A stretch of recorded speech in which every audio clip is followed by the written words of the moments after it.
કૃષ્ણ ભગવાનની દ્વારકા મૂર્તિ ફાટી ગઈ ને એમાં મીરા હમાઈ ગઈ. નક્કી પણ થઈ જવું, રેણ થઈ જવું જોઈએ તમારે.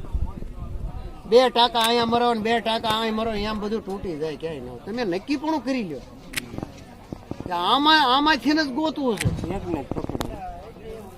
તમારો આત્મા જ્યાં નક્કી કરે ત્યાં ગમે એવો હોય તમારો આત્મા, પણ પછી એની અંદર તમે જાઓ પછી તમને મનમાં કોઈ દી નબળો વિચાર ન આવવો જોઈએ. પછી કદાચ તમારી નજર અમે ગમે છોકરીને બાવળું કરતો હોય તો તમારે એને ગુરુ જ માનવું.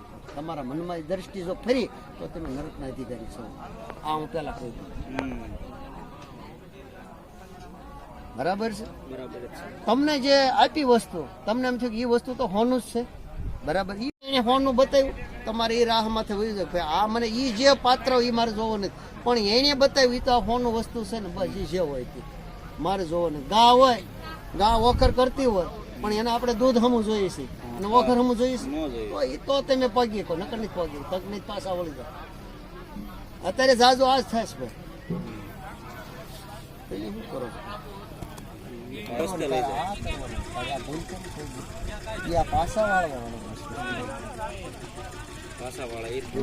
તો પછી તમે કદાચ હેઠા ઉતરી ગયા હોય ને તો એની શક્તિ છે કે બેટા આ કેમ આવું થયું, આમાં તમને પાછા વાળી દઈ નથી કે પાછો વળી જા.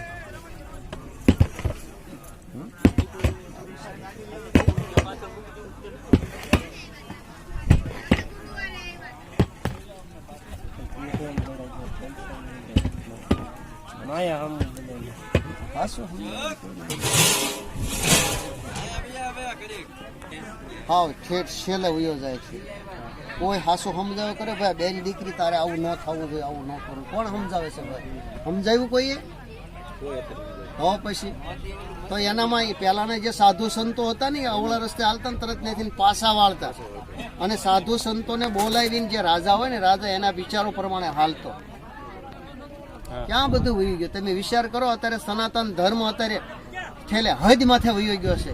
કોઈ કોઈની કાંઈ બેન દીકરીની કોઈની કાંઈ મર્યાદા નહીં, કાંઈ નહીં. કોઈ કેવા પોશાક પહેરો તો એમ કોઈ કીધું કે બેટા તારે આવો ન પહેરવો, તું કોણ છો? તું હિન્દુની છોકરી છો, તારે આવું પહેરવું જોઈએ બેટા, આ કેમ તો આવું કરી રહી છો? એવું કોઈ સમજાવ્યું? તો પછી તો એ નથી બધાની નથી આવતું ને મર્યાદામાં. તો આ બધા અત્યારે રસ્તો સૂકી ગયા છે, રસ્તો સૂકી ગયા અને પાછા વાળવાની એની મર્યાદામાં નથી આવતું. તો પછી તો પછી હું ખાઈમાં ઉતરી ગયો તો તમારે બાવડું થઈ મને કહેવાનો અધિકાર છે ભાઈ તારે આ કરવાનું નથી, આ ખોટું કેમ કરી નાખ્યું?